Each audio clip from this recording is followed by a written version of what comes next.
In today's episode, I will cover at school and online bullying.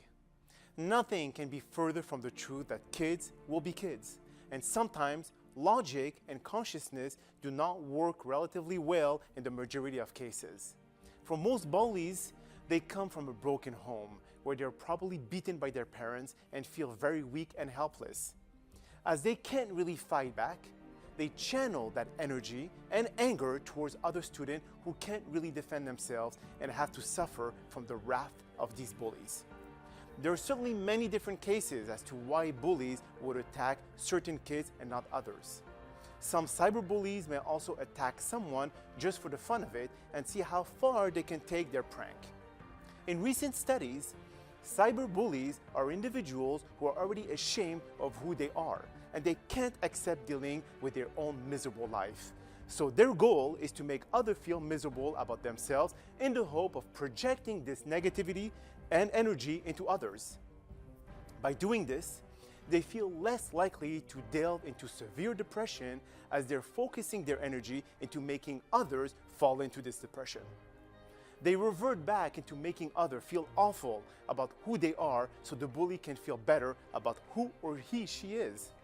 It is a psychological trait of all bullies who are miserable in their own life and afraid to face the reality of who they are. So here are some tips to deal with cyberbullying, which is mostly used nowadays, unlike face-to-face at school bullying.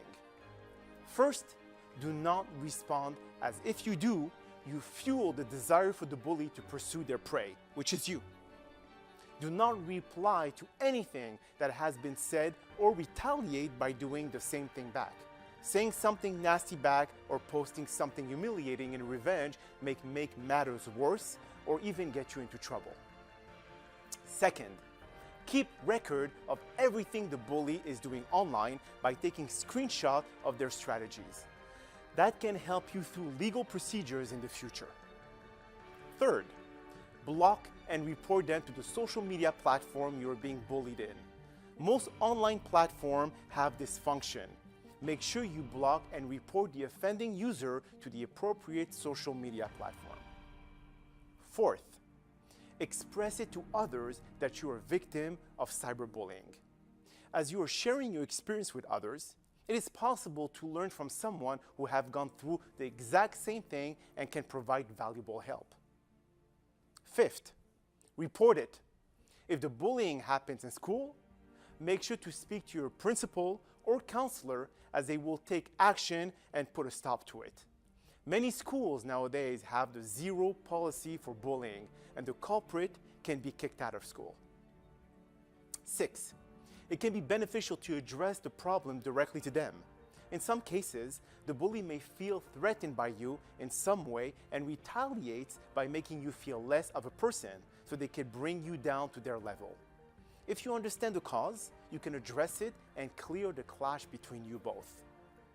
And finally, understand that the bully is dealing with much worse situation, as I previously mentioned. Even though bullying is never justified, it can be understood and addressed to avoid it going further. Everyone deals with problems in their life, and by understanding their hurdles, it may allow you to offer a helping hand to that person. So here it is, ladies and gentlemen.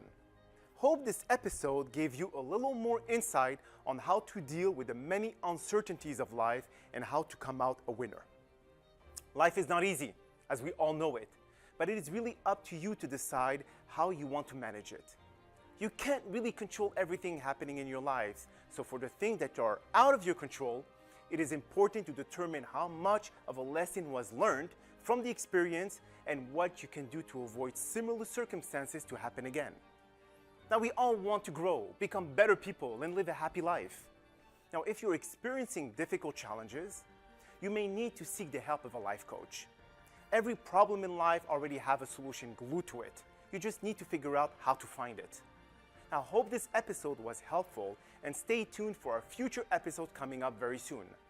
Now, if you happen to have any further questions, do not hesitate to contact me at the number below so we can address your problems together and find that solution that is already there. Until then, my friend, stay safe, stay wise, and stay happy. My name is Dr. Dan Amzalag, and I'm your virtual life coach.